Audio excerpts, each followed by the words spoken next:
ఎట్లా సార్ ఓవరాల్గా ఏమని సమాధానం చెప్పుకుంటారు? టోటల్గా చేస్తున్నది మంచి పనే కావచ్చు, కానీ ఆ చేస్తున్న క్రమంలో వస్తున్న హడ్డిల్స్ ఏవైతే ఉన్నాయో, హైడ్రా విషయంలో ప్రతిరోజు విమర్శలు, వివాదాలు, మూసీ విషయంలో ఇంకా ప్రారంభించక ముందే అనేక రకాల వివాదాలు ఏకంగా హైకోర్టు వరకు వెళ్ళింది. వీటన్నిటిని అధిగమించి మీ సర్కార్ ఏ విధంగా ముందుకెళ్ళబోతోంది? ఈ హైడ్రా కానీ మూసీ నదికి సంబంధించిన సమస్యలు కానీ ఇదేదో కాంగ్రెస్ పార్టీ కోసం చేస్తున్నటువంటి పని కాదనేది ముఖ్యంగా ప్రజలందరికీ విజ్ఞప్తి చేస్తున్నాను. ఇది చేసేది హైదరాబాద్లో ఉన్నటువంటి జనరల్ పబ్లిక్కి. కాస్త వర్షం వస్తేనే, నేను ఎన్నో చోట్ల కాలనీకి పోయాను, వాళ్ళ ఇళ్లలోకి నీళ్లు పోతున్నాయి, రోడ్డు మీద పెద్ద కాలువలు పోయినట్టు పోతే ఆ కాలువలప్పుడే మేము తిరిగి చూడటం జరిగింది. దీనికి కారణం ఏంటని స్టడీ చేస్తే మామూలుగా ఆ ప్రాంతాల్లో ఉన్నటువంటి చెరువులు, కుంటలు, వాటి ఎఫ్టీఎల్లోనే మరి ఇల్లు కట్టించడం, కొంతమంది అసలు ఆ కుంటల్లోనే ఇల్లు కట్టించడం, ఈ నీళ్లు వర్షపు నీళ్లు ఎక్కడ పోయి ఆగేటటువంటి అవకాశం లేకపోవటం, అదొకటి. నెంబర్ 2 ఏంటంటే అసలు డ్రైనేజ్ సిస్టమ్ని ఆక్యుపించి నాలా మీదనే ఇళ్ళు కట్టేసి దాన్ని ఆ నీళ్లు పోయేదాన్ని ఆఫ్ చేసే పరిస్థితి ఉంది. ఇది ఒక్క రోజులో వచ్చిందని నేను అంటలేదు. అంతకుముందు కాంగ్రెస్ ప్రభుత్వం ఉన్నప్పుడు జరగవచ్చు, దాని తర్వాత టీడీపీ జరగవచ్చు, దాని తర్వాత బీఆర్ఎస్ జరగవచ్చు. ఇవి జరిగిన వాటిని ఇట్లే చూస్తూ పోతే చివరికి హైదరాబాదులో వర్షాలు వచ్చినప్పుడు ఒక కనీసం 1/3 to 1/2 ప్రజలు ఆ వర్షాకాలంలో విలేజ్ల కంటే ఇబ్బంది పడేటటువంటి పరిస్థితి వస్తుంది. ఇవాళ భారతదేశంలోనే అత్యున్నతమైనటువంటి ఒక హైదరాబాద్గా పేరు వచ్చింది.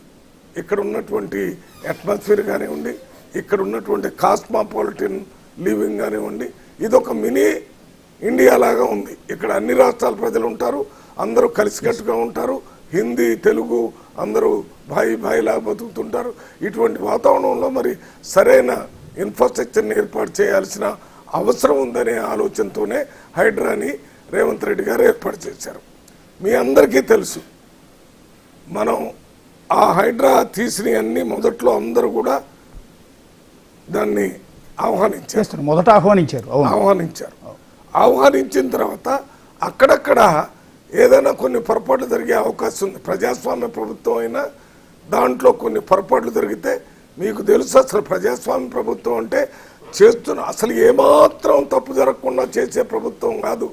ఎక్కడ పొరపాటు జరిగినా సరిదిద్దుకొని పోయేటటువంటి ప్రభుత్వం ప్రజాస్వామ్య ప్రభుత్వం. అందులో భాగంగానే వస్తున్నటువంటి ఇబ్బందులు, కంప్లైంట్స్ని ఎప్పటికప్పుడే ముఖ్యమంత్రి గారు ఆ హైడ్రా చీఫ్గా ఉన్న రంగనాథ్ గారితో ఇతర అధికారులతో మాట్లాడి వారు మన పర్పస్ ఏంటో అదే చేయండి, కానీ ప్రజలను వేధించేటటువంటి కార్యక్రమం చేయొద్దన్నారు.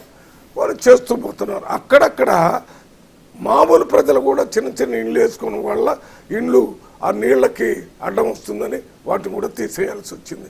ఆ తీసేసేటప్పుడు కూడా ఆ ఇండ్లు పోయినటువంటి వాళ్ళు పేదవాళ్ళు అయితే వాళ్ళకు మళ్ళీ ఆల్టర్నేటివ్ ఇండ్లు ఇచ్చేటటువంటి కార్యక్రమం, వాళ్ళ మరీ బజార్లో నిలబడేటటువంటి కార్యక్రమం కాకుండా మానవతా దృక్పథంతో, అదే కాకుండా ప్రభుత్వ దృక్పథంతో కూడా వాళ్ళని హెల్ప్ చేయాలని చూస్తున్నారు.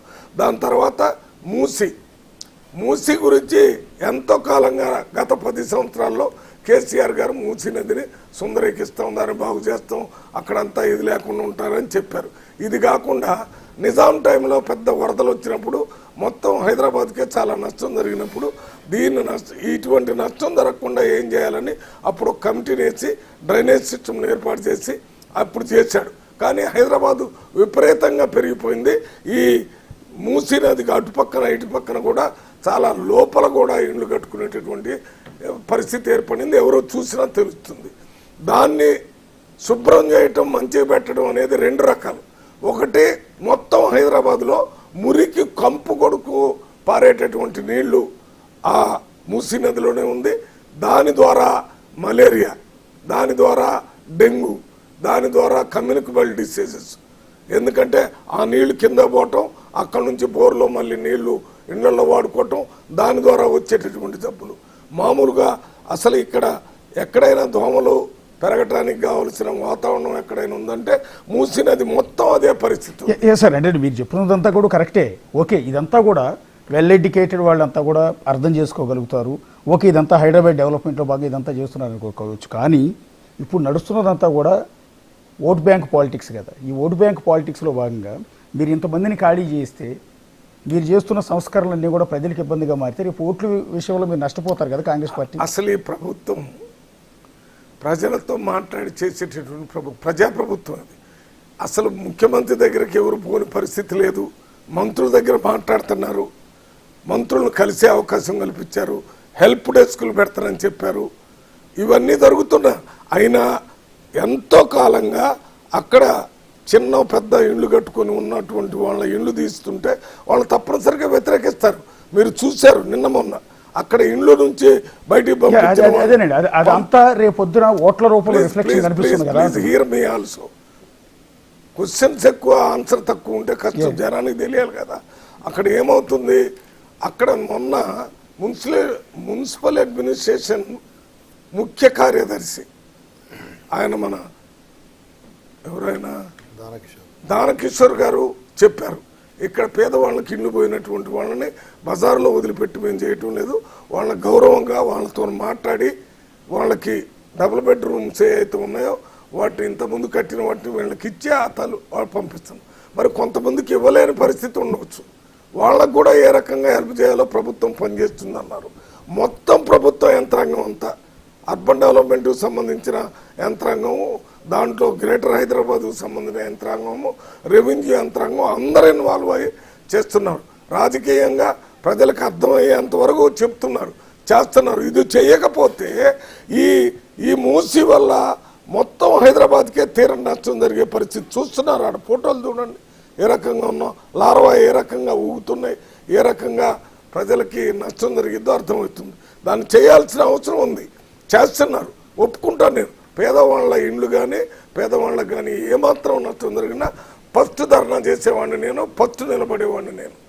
ఎందుకంటే నేను విద్యార్థి దశ నుంచి ఉద్యమాలు చేశాను, ఎంపీగా 2 సార్లు, ఇది 3వసారి చేశాను, ఎమ్మెల్యేగా ఉన్నప్పుడు చేశాను, ప్రత్యేక ప్రతినిధిగా చేశాను. ఎప్పుడు ఎక్కడున్నా ప్రజల తరపునే పనిచేయడానికి సిద్ధంగా ఉన్నాం. నేను ఒక్కటే చెప్తున్నాను, ప్రతిపక్షంలో ఉన్నటువంటి వాళ్ళు తప్పనిసరిగా మీరు నిర్మాణాత్మకంగా ఇప్పుడు మూసీ నది బాగు చేయాలనే మాట అప్పుడున్న సీఎం గారు కూడా చెప్పారు. వారు బీఆర్ఎస్ పార్టీలో ఉన్నా మేము ఇప్పుడు దాని మీద మాట్లాడలేదు. మీరు ఆ చర్యలు తీసుకోవడానికి ముందుకు రాలేదు 10 సంవత్సరాల్లో. ఇప్పుడు మనం కూడా తీసుకోకుండా ఉంటే కాంగ్రెస్ పార్టీకి నష్టం జరిగిద్దను, లేకపోతే రేపు వచ్చే ఓట్ల కాలంలో మనకు ఓట్లు వేయరనేది కాదు అక్కడ ముఖ్యం. అసలు మొత్తం స్వతంత్రం తీసుకున్నటానికి కాంగ్రెస్ పార్టీ పోరాటం చేసేటప్పుడు మాకు ఓట్లు ఎత్తారు, మేము ప్రైమ్ మినిస్టర్ అవుతాం, మేము చీఫ్ మినిస్టర్ అవుతారని అప్పుడు చేశారా?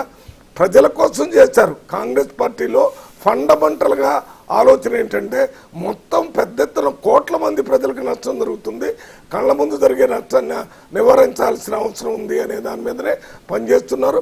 ఇప్పటికి కూడా హెల్ప్ డెస్కులు 2 పెడతారని చెప్తున్నారు, దాంట్లో పోయి అందరూ ఇవ్వచ్చు. మేము కూడా ఆ ప్రాంతం పోయి పేద ప్రజల్ని, ముఖ్యంగా ఎస్సీ ఎస్టీ బీసీలే ఎక్కువ మంది మూసీ నది అటు ఒడ్డున ఇటు ఒడ్డున ఆ మురికి కోపం అక్కడ పోతే అసలు మామూలు వాళ్ళు అయితే ఒక్కరోజు కూడా ఉండలేనంత భయంకరమైన స్మెల్లో కూడా తప్పనిసరి పరిస్థితుల్లో ఉంటున్నారు. వాళ్ళకు కూడా వేరే ఆల్టర్నేటివ్ అకామిడేషను, బతుకు తెరువు కల్పించాల్సిన అవసరం కాంగ్రెస్ పార్టీ మీద ఉంది, ప్రభుత్వం మీద కూడా ఉంది.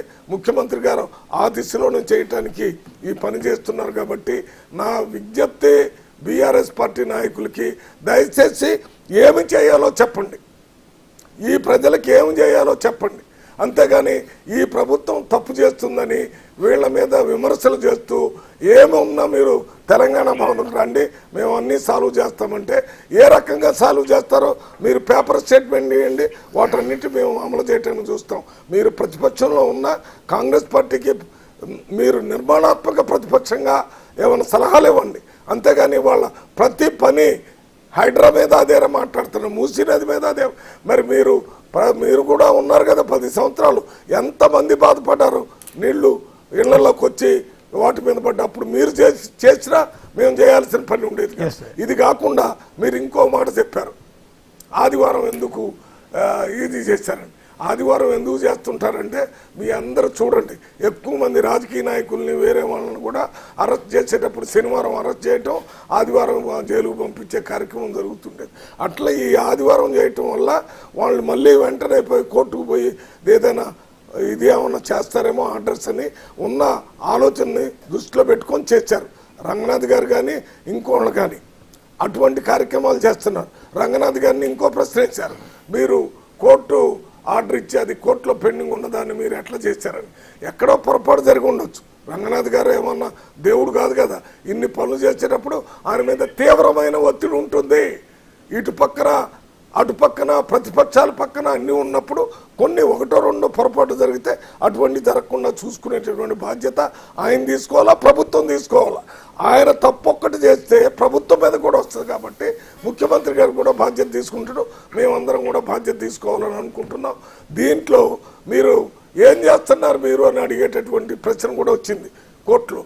ఏం చేస్తున్నాం అనే విషయాన్ని సుమోటోగా ముఖ్యమంత్రి గారు చీఫ్ జస్టిస్ ఆఫ్ హైకోర్టు కూడా ఇది ఎందుకు మూసీ నదిని చేస్తున్నారు, హైడ్రాని ఎందుకు చేస్తున్నారని ఒక లెటర్ రాయటానికి అవకాశం ఉంటే సుమోటోగా నేను రేపే ముఖ్యమంత్రి గారిని కలిసి మీరయ్యా మనం ఎందుకు చేస్తున్నాం అనేది బ్రీఫ్గా చీఫ్ జస్టిస్కి ఇంకెవరికైనా లేకపోతే రిజిస్ట్రార్ ఉంటాడు కదా హైకోర్టులో వారికి కూడా రాసి పంపేయండి. లేకపోతే ఏమవుతుందంటే ఉన్న మనం చేసేటటువంటి మంచి పనిని ఒక చెడ్డ పనిగా ప్రజల ముందు చూపించేటటువంటి ఏర్పాటు మన ప్రతిపక్ష పార్టీలన్నీ చేస్తున్నారు. కాబట్టి ఆ పనులన్నిటికీ మనం నిరంతరం ప్రజలతో, ఇది ప్రజాస్వామ్య ప్రభుత్వం కాబట్టి ఒత్తిడి భయపెట్టి కాకుండా వారితో మాట్లాడి చేయాలనేది నేను కూడా చెప్తాను. రేపు సీఎం గారిని ఒకసారి అండి ప్రతిపక్షం తరఫున సీతారెడ్డి గారు ఏం చెప్తారండి? సుదీర్ఘంగా చెప్పారు, బల్లు రవి గారు చాలా క్లియర్గా చెప్పారు ఎందుకు చేస్తున్నాము, ఏ